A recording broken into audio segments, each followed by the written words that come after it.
we need to remember we're all humans, and that just like me individually, everybody around me has these moments of self-doubt too. So I want people to be aware of that, and as they step into leadership roles or mentorship roles, remember that, because the people that they're responsible for have it too. Wolfpack fans, today we have a treat. The Dean of the College of Engineering at North Carolina State University, Jim Pfaendtner. He is completing his second year as dean, hailing from the University of Washington, where he served as a department chair.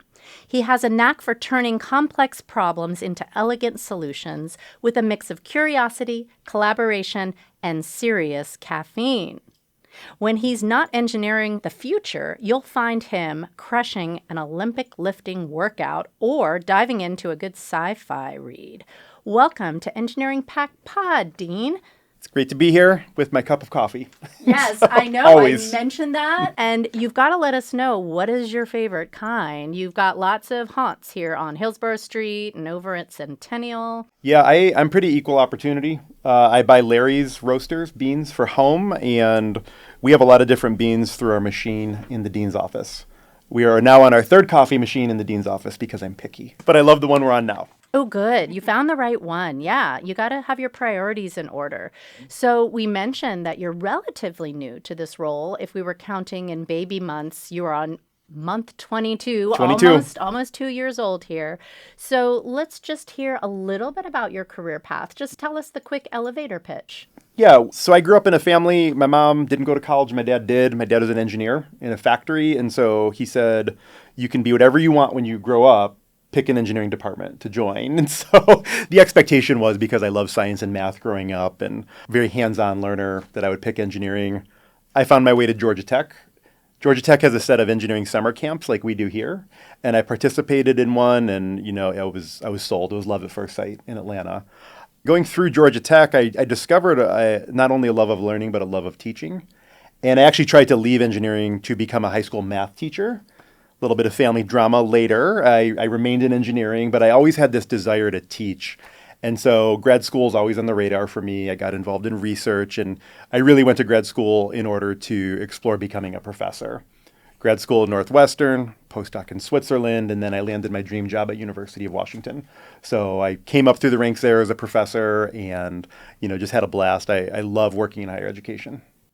So you've been all over, and I'm always curious when people bop back and forth from East Coast, West Coast, East Coast. What's your favorite? What's the best? Honestly, I'm someone who lives to work. I love working. I'm so passionate about what I do. I could be in Montana or New York or North Carolina. Jill, my wife, and we've been having a blast living here in North Carolina. It's an awesome place to live. Really refreshing change from Seattle. The Pacific Northwest is awesome, but we were ready for something different. And so this has been a really great landing point for us. Well, you mentioned loving to work, and I'd love to hear a little bit more about just a defining moment in your career that made you realize you were on the right path. Because a lot of our listeners are starting their careers and wondering, how do I get my footing? And I really don't know what I want to be when I grow up. Yeah, it's a great question. And I think if I could tell students anything, or postdocs, everybody who's listening, is maybe not to expect one defining moment. Sometimes we glorify this idea that there's something that's going to point us in the right direction and that there's going to be that compass. And I've met very, very few people who have that compass that's pointing people to one thing. In terms of education, and in particular, my job now is a faculty leader, a faculty administrator. I got my toes a little wet running the graduate program in my department in chemical engineering.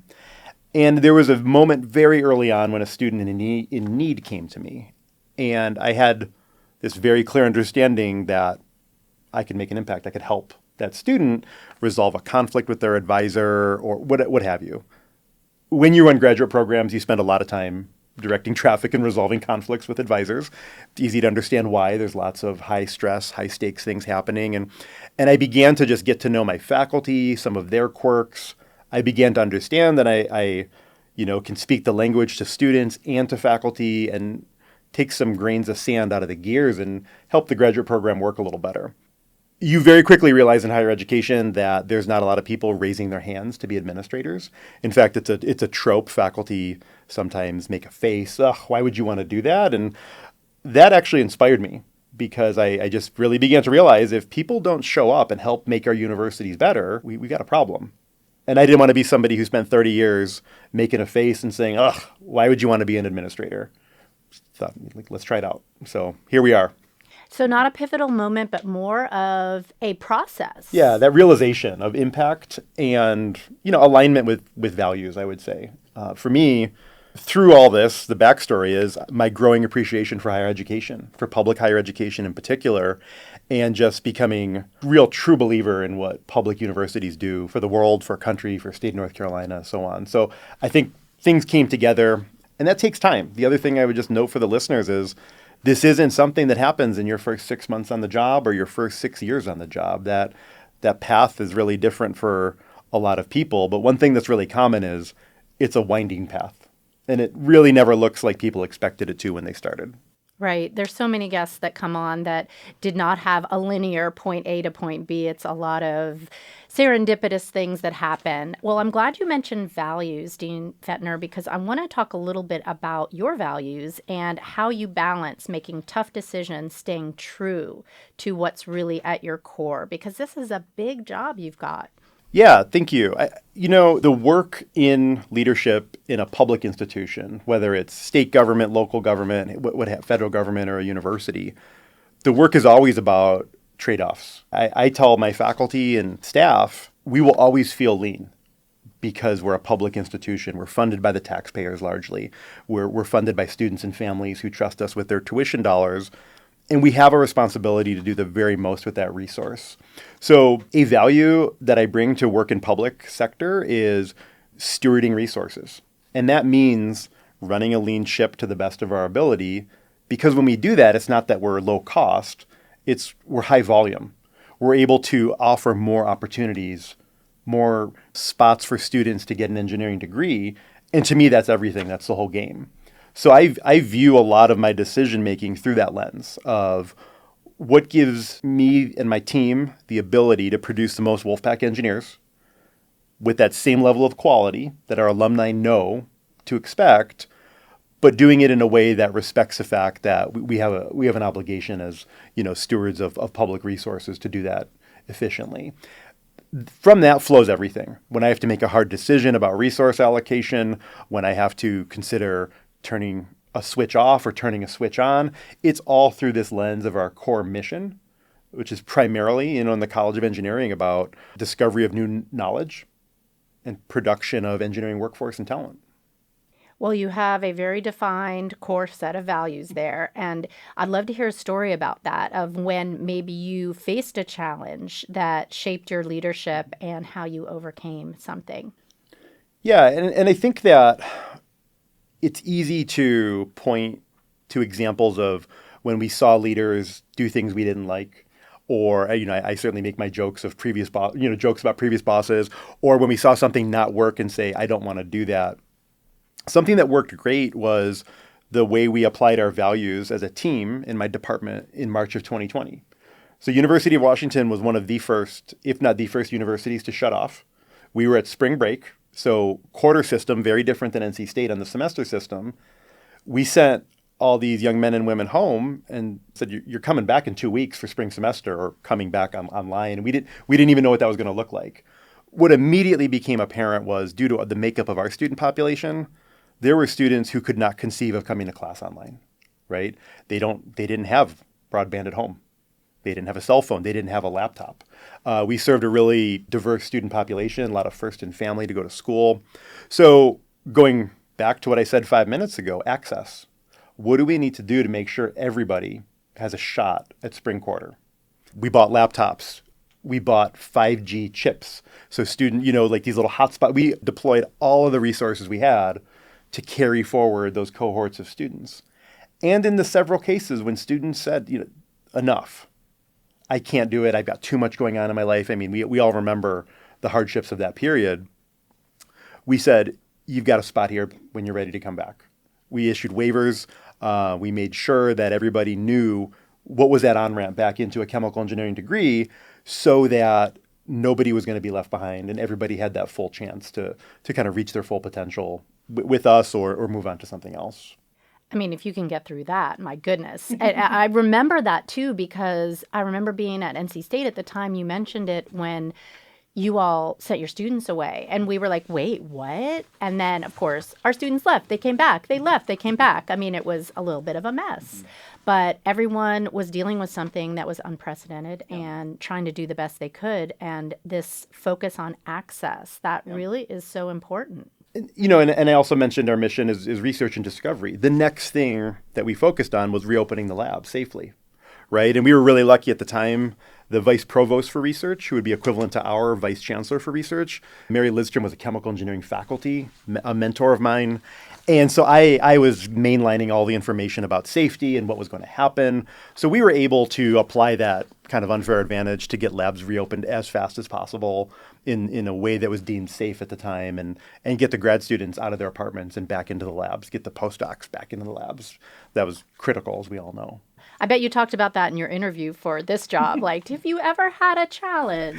Yeah. It still remains a big challenge we've had to overcome, that I've had to overcome, other leaders as well. And so on the one hand, I hope it's not the thing I'm talking about in a couple more years. Yeah. On the other hand, I'm not looking forward to something that's going to replace it, but we all know challenges are what make us stronger. Yeah, for sure. Going through those struggles and coming out at the other end and, solving tough problems. That's such a good example. I wonder if you could share another moment in your career where you faced a setback, because I think that's what's happening now in the world, that there's a lot of uncertainty and people are wondering how to navigate through it. Can you think of a way to inspire the group?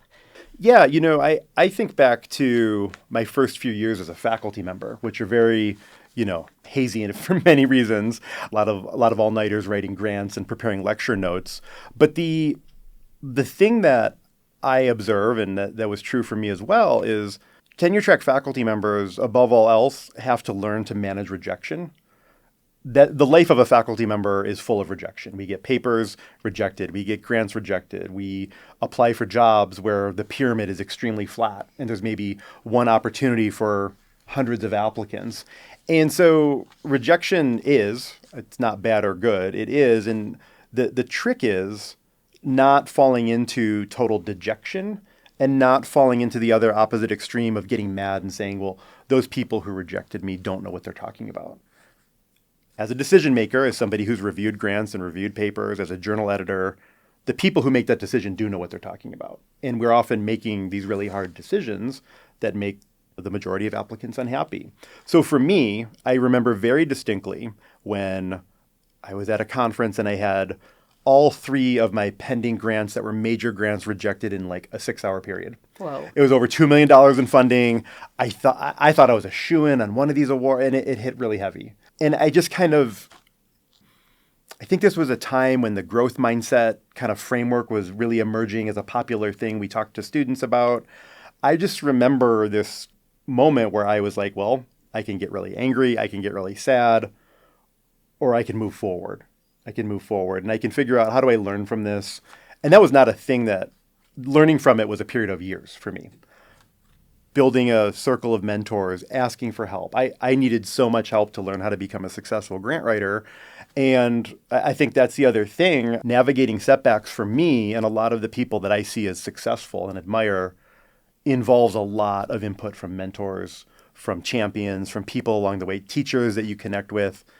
So many students and young faculty look at people and put them on a pedestal and be like, wow, they just did that alone. And I've never really met someone who just did it alone, who is successful by the typical definition of the word. So I think figuring out what does that look like for Jim to reach out to mentors, to ask for help, to do it in an authentic way, but one that, kind of meets the needs that I have in that moment was really important. I agree with you. I call it your board of directors for your life, right? You're sitting as CEO and you are filling all these seats with people that will celebrate with you, that will comfort you, that will challenge you, that will say things that you need to hear that you don't want to hear. And as students are thinking about building that board of directors, any thoughts on how to do it and how to get really out of your comfort zone with knowing that some people are going to say no to you?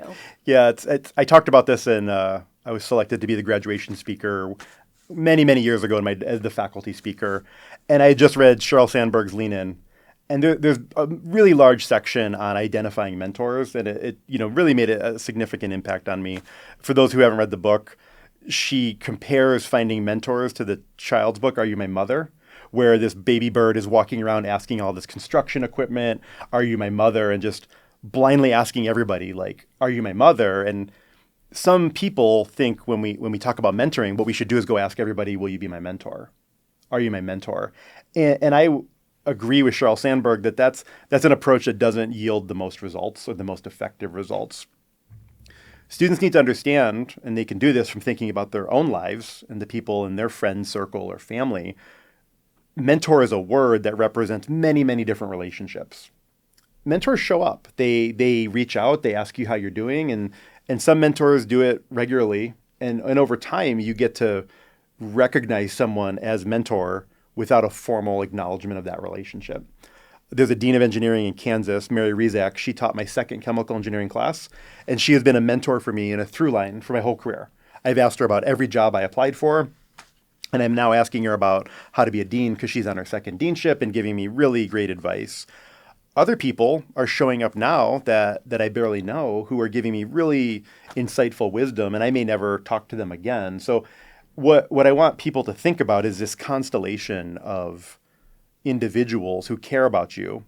You may not be able to name that all at any given time, but we find some of them by asking for help, and we find some of them by listening. Because a lot of, especially at universities, people love to give advice. And so the faculty, the staff that are in the lives of our students, not just the main advisor in your research lab, there's so many people out there who are happy to help.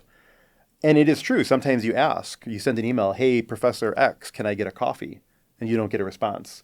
Well, that's true for students. It's also true for the dean. Sometimes I don't get a response when I want to meet a faculty member for coffee. So there's something to be said for taking those first steps of bravery and asking, knowing that you might not get a response. That doesn't mean don't ask again. It doesn't. What it means is, listen to people like me who are probably, a couple decades older than an average listener of this podcast. This is the story. And people will tell you some version of this story that you need to keep asking. There are people out there who will help. Any student in the College of Engineering can ask me, open invitation anytime. So, and I will help them find someone if needed. So people, if they can do nothing else and they're listening, they should email their dean. Love that. Open invitation, friends. It's great because 9 out of 10 people may say no, but at that 10th one may be that nugget that you were really looking for. And I even see it as reverse mentoring sometimes where the less experienced person offers value. It's like an emotional bank account. They're putting a deposit into the relationship too. Absolutely. And I think that's something that folks don't appreciate until they've been a mentor and they've experienced that great satisfaction. The final thing I'd note on this that I think is valuable is to understand what you're asking for. If you simply ask, Marcy, will you be my mentor? You as an experienced leader and mentor might actually not know what I'm asking for. You're like, well, go back 5 minutes, what were you talking about? There's so many different types of mentors. So could you give me some career advice? I'm struggling, in resolving a conflict in my lab. What is the thing you're looking for mentorship on? And what you'll find over time is that you keep going back to some of the same people over and over again. Whether or not you've signed a contract in blood on mentorship, which is, I'm kidding, of course, but they're your mentors. Mm-hmm. They emerge. They grow over time. They don't just land like a, alien spaceship. Yeah, they all of a sudden are sitting at that boardroom table with you, and you thank them for it and you express the gratitude. You've given a lot of really great advice. There's one piece that I want to touch on now, which is self-doubt. And you strike me as a super confident person.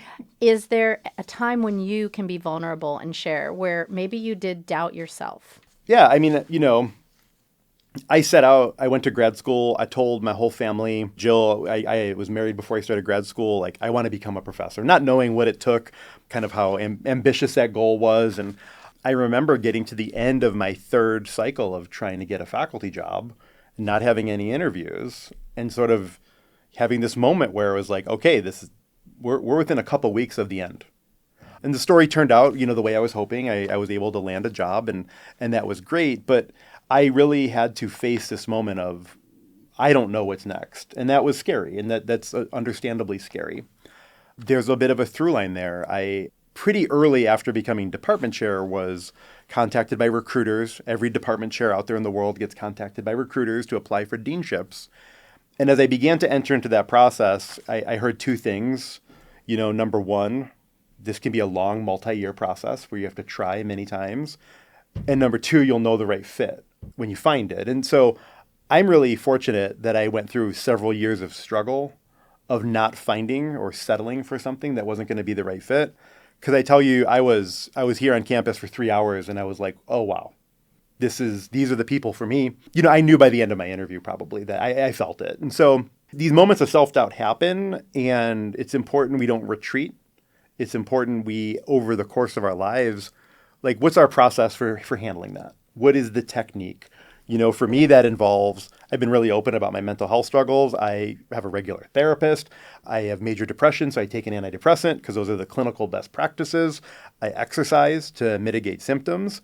And all of that then circles around whatever I might be struggling with, whether it's self-doubt about my career or whether it's, struggle in a personal relationship outside of work. People need to remember that just like learning a skill in the lab or learning how to write a paper, the older millennials will remember talking about adulting. I don't know if Gen Z uses that term or not, but the point is that's a process. And that's a practice that we put into maturation. And so self-doubt for students, I think, I don't know that I've ever met a student who didn't have self-doubt. And the vast majority think they're alone. I don't know that I've ever met an aspiring faculty member or leader who didn't have self-doubt. And so we all have it. We all have it. And there's a lot of stigma against talking about it because we are in a very performance-oriented world in academia. We're constantly giving each other prizes and talking about our grants and what's the impact factor of our publication, what's our H index. We just give each other numbers all the time. And we need to remember we're all humans and that just like me individually, everybody around me has these moments of self-doubt too. So I want people to be aware of that. And as they step into leadership roles or mentorship roles, remember that because the people that they're responsible for have it too. Thank you for normalizing that humaning is really hard. And I always say we're all tall toddlers. We're carrying around all that baggage and we are trying to do the best we can every day. And we're going to link up in our show notes to the counseling resources on our campus for any of our students who need that help. Just today, you heard it from one of the top administrators. There's no shame in that. No, and there's I was interviewed by the technician shortly after I arrived. If students want to know a little more about me, they can find that article easily in that regard. And I hear from students on occasion who are, they're questioning. Mental health is not one thing, it's many things. And so this has been a really important component of my deanship and my time as dean is thinking through what can I do while we're being the most amazing college of engineering, while we're growing, while we're giving all these great opportunities and discovering all this new knowledge.